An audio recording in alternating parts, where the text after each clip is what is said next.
Je suis toujours étonné lorsque je célèbre cette fête du dimanche des rameaux de ce que l'Église a voulu y associer la lecture de la passion du Christ. On se dit, mais là on est dans un jour de joie, on acclame Jésus comme le roi Messie qui entre à Jérusalem et il faut gâcher la fête tout de suite avec cette lecture de la passion, de toutes les souffrances qu'il a dû endurer, sa mort sur la croix, etc.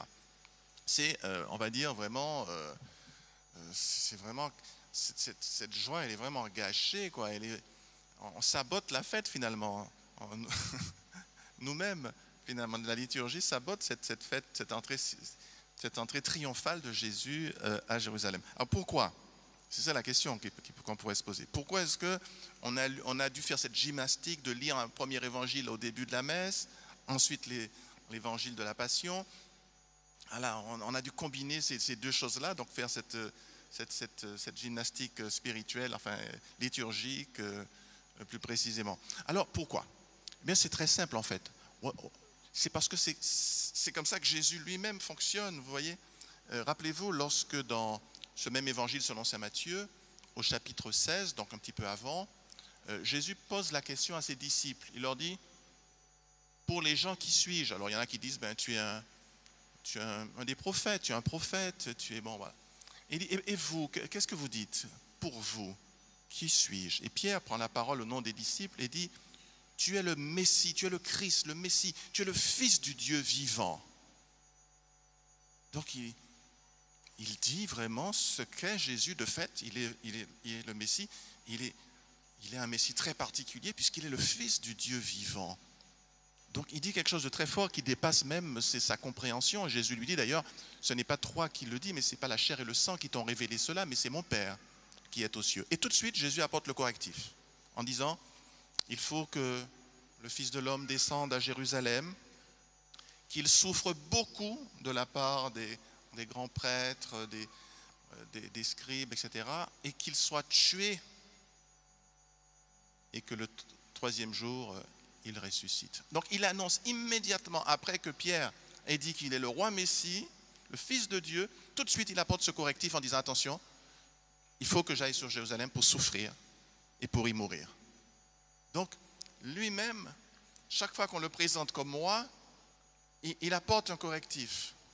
Il dit attention, je ne suis pas un roi venu comme à la manière des rois terrestres, voilà, je vais dominer, je vais... vivre dans des palais luxueux, voilà, donner des ordres, avoir une grande quantité de serviteurs en habits, machin, en tenue de service et tout. Non, ce n'est pas ce genre de roi-là que je suis. Je suis un roi qui aura à souffrir.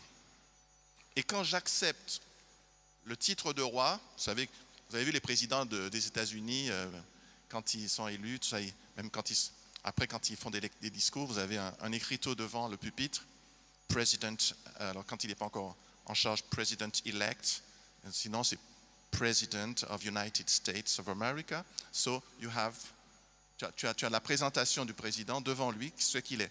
Et Jésus, il accepte cet écriteau-là, cette présentation, que quand il est sur la croix. Sur la croix, crucifié, Jésus de Nazareth, roi des Juifs. Voilà le type de roi qu'il est. C'est assez impressionnant, hein? Et pourquoi est-ce qu'il est ce type de roi-là? Ben parce que, je dis ça pour vous les jeunes, écoutez-moi bien les jeunes, aimer dans ce monde, hein, c'est souffrir. Si vous acceptez d'aimer, vous aurez à souffrir. Si vous aimez vos enfants, vous aurez à souffrir. Si vous aimez vos parents, vous aurez à souffrir. Ne serait-ce que le jour où ils vont quitter ce monde. Le jour où ils seront malades, ils vont mourir, vous allez souffrir, vous allez pleurer. Ça m'est arrivé, je peux vous le dire. Hein. J'ai pleuré à chaudes larmes. Donc quand on aime, on souffre dans ce monde. Parce que ce monde est marqué par des épreuves, par le péché des autres, par notre péché, celui des autres, etc. Et donc, quand on aime, on souffre. On souffre de ses enfants quand ses enfants sont insolents. Vous n'avez pas idée du nombre de parents qui vont dans leur chambre pour pleurer quand les enfants étaient insolents avec eux. C'est très dur, hein, pour les parents, les jeunes, je vous dis ça, c'est très dur pour vos parents quand vous êtes insolents. C'est super dur. Ils vont se cacher pour pleurer. Vous ne saviez pas ça? Je vous le dis, je vous partage ça entre nous. C'est entre nous, hein, d'accord? Ça reste entre nous. Donc, aimer dans ce monde, c'est souffrir, fatalement souffrir. Tu ne peux pas y échapper. Si tu ne veux pas souffrir, tu n'aimes pas. Tu blindes ton cœur, tu n'aimes personne, pas de problème. Ton père, il meurt, ta mère, elle meurt, elle est malade, ce n'est pas ton problème. Tu ne vas même pas la voir à l'hôpital. Ton fils, il se drogue, ce n'est pas ton problème. Toi, tu es sur tes propres affaires à toi. Tu es sur tes affaires de maîtresse, tes affaires de trucs, ton match. Que ton fils ou ta fille se drogue, c'est son problème, ce n'est pas le tien. Là, tu n'es pas en souffrance. Mais si tu aimes, tu souffres. Dans ce monde. Dans l'autre, il n'y a pas de souci. Mais dans celui-ci, on souffre. D'accord? Et donc Jésus, puisqu'il est ce Dieu, le Fils de Dieu, qui nous aime infiniment, fatalement, il devait souffrir. Fatalement. À cause du péché, à cause de ce que nous sommes, de ce que nous lui faisons. Il ne pouvait pas y échapper. D'accord? Donc, tout de suite, attention, je suis un Messie souffrant, comme l'avait annoncé le prophète Isaïe, 800 ans auparavant, familier de la souffrance, il n'avait plus figure humaine, j'ai tendu mon dos à ceux qui me fouettaient, j'ai tendu mon visage à ceux qui me crachaient, je n'ai pas dérobé mon visage à ceux qui me crachaient dessus, qui me souffletaient. Tout ça s'est réalisé dans la passion de Jésus. Ils ont partagé mes habits, etc. Toute la passion a été prédite dans le psaume que nous avons lu, dans les chapitres 50, 51, 52, 53 d'Isaïe. Voilà, tout ça a été annoncé à l'avance. Ce n'est pas quelque chose qui était un accident. Dieu l'a prévu parce que c'est logique. Que quand l'amour se présente, que quand l'amour se manifeste, il est forcément confronté aux forces de haine, aux forces de ténèbres, et l'amour souffre parce que l'amour n'est pas aimé. L'amour n'est pas souvent aimé, malheureusement. Et la deuxième chose, la raison pour laquelle on a associé ces deux éléments, l'acclamation de Jésus comme roi, Messie, et puis sa passion, ça tient aussi à nous. C'est aussi pour nous que la liturgie a associé ces deux moments, puisque nous sommes comme ces gens de Jérusalem. Nous sommes prêts à l'acclamer, Jésus. D'ailleurs, nous sommes ici, nous l'avons fait ce matin, acclamer Jésus, le Messie. Mais est-ce que, dans certaines circonstances, nous ne risquons pas de hurler avec les loups? Cette même foule, peu ou prou, hein, bon, c'était peut-être pas exactement la même composition de celle qui l'acclamait, mais enfin, il y avait certainement un noyau commun, un tronc commun de cette foule qui l'acclamait le dimanche des Rameaux et celle qui se trouvait dans le prétoire de Pilate et qui disait « Crucifie-le, crucifie-le ». On hurle avec les loups, on est dans le sens du vent, vous voyez? Et c'est comme ça qu'on crucifie Jésus. Par exemple, aujourd'hui, il y a des courants très forts dans la société. Et si jamais tu ne te situes pas dans ces courants-là, tu es évacué, tu es éliminé. Enfin, en tout cas, tu es en difficulté. Et même parmi les chrétiens, on entend des gens qui tiennent des propos pro-avortement, qui tiennent des propos pro-euthanasie, pro-gender. Même parmi les chrétiens, ils crient finalement, après avoir loué Jésus, après l'avoir acclamé comme Messie, Sauveur, finalement on le crucifie. On dit crucifie-le. Vous voyez que quand on crucifie un petit bébé, un embryon, ce n'est pas Jésus qu'on crucifie. Mais bien sûr, c'est la même chose. Pas se faire d'illusions. Hein. Lorsque Marie s'est présentée à Élisabeth, elle n'avait que quelques jours de grossesse.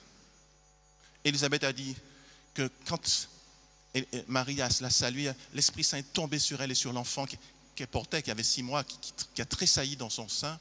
Et elle a dit, comment m'est-il donné que vienne jusqu'à moi la mère de mon Seigneur? C'est-à-dire que le petit embryon de quelques jours, c'est le Seigneur.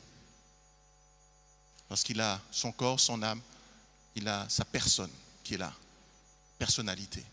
Et ça ne dépend pas du degré de croissance de notre corps. Que nous ayons 2 jours, 1 jour, 2 jours, 9 mois, 10 ans, 20 ans, 50 ans, 100 ans, c'est toujours la même personne. Et ce sera toujours la même personne dans l'éternité. D'accord? Dans l'éternité. Parce que dès l'instant de ta conception, Dieu t'appelle et hop, il y a ta personne qui surgit du néant et qui descend dans cette âme et ce corps humain. Une première cellule. Ta personne descend dedans, clac, et tu es là pour toujours. Désormais, tu es là pour toujours. Désormais, tu es éternel. Et tu as le droit de remplir ta mission sur la terre. Personne n'a droit de vie ou de mort sur toi. Et quand on dit liberté de la femme de disposer de son corps, 100% d'accord. 100%. Tu disposes de ton corps à toi, mais pas du corps du bébé. Désolé, ce n'est pas ton corps à toi. Et les hommes qui poussent à faire, les femmes à faire ça sont aussi coupables qu'elles. Et parfois davantage qu'elles, parce qu'elles se retrouvent souvent seules. Avec cette grossesse à porter, tout le monde le lâche. Tout le monde. Les familles, parfois les familles respectives, parfois même les médecins qui poussent. Et elles se retrouvent souvent seules devant sa décision. Et toutes les autres personnes sont complices. Et toutes porteront ce poids-là et ce fardeau et ce péché-là. Crucifie-le, crucifie-le. Évidemment, à tout péché miséricorde. Il faut se confesser quand on a commis ce genre de péché. Mais il ne faut pas le déclarer que c'est une bonne chose parce que le monde le dit. Ce n'est pas le monde qui dit la vérité. Ce n'est pas le monde qui détermine la vérité et le bien. C'est Dieu, c'est Jésus qui est le chemin, la vérité et la vie. Amen. Alors frères et sœurs, demandons au Seigneur cette constance d'être en mesure de l'acclamer le dimanche des rameaux et de rester fidèle au moment de l'épreuve, au moment où le vent tourne, au moment où les loups hurlent, que nous ne hurlions pas avec les loups, mais que nous lui restions fidèles et continuions envers et contre tout à proclamer l'évangile de vérité, l'évangile de l'amour. Amen.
Frères et sœurs bien-aimés, proclamons ensemble notre foi. Je crois en Dieu.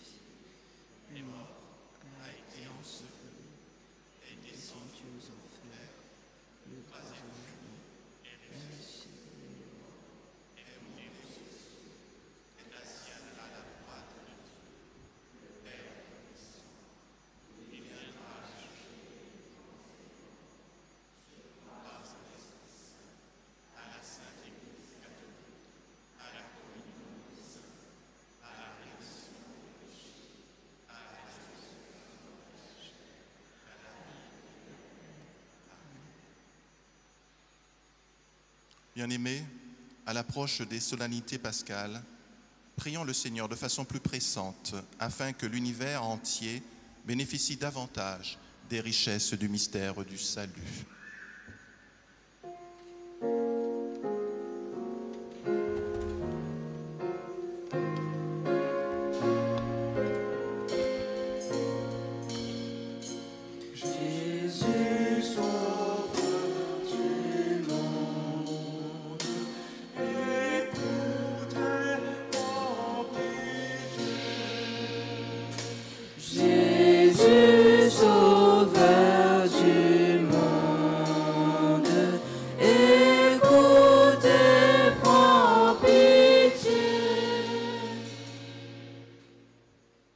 Seigneur, toi qui es de condition divine, tu t'es anéanti, prenant la condition de serviteur.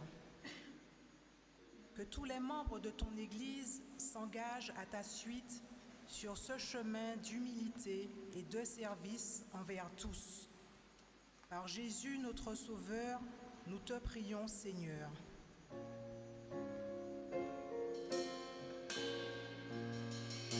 Jésus, Sauveur du monde, écoute et prends pitié.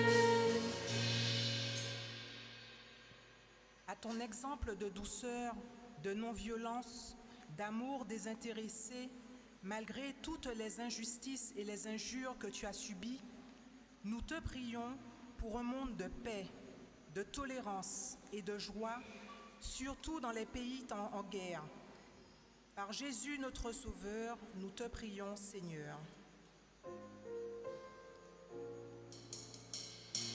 Jésus, Sauveur du monde, écoute et prends pitié. Hosanna au Fils de David.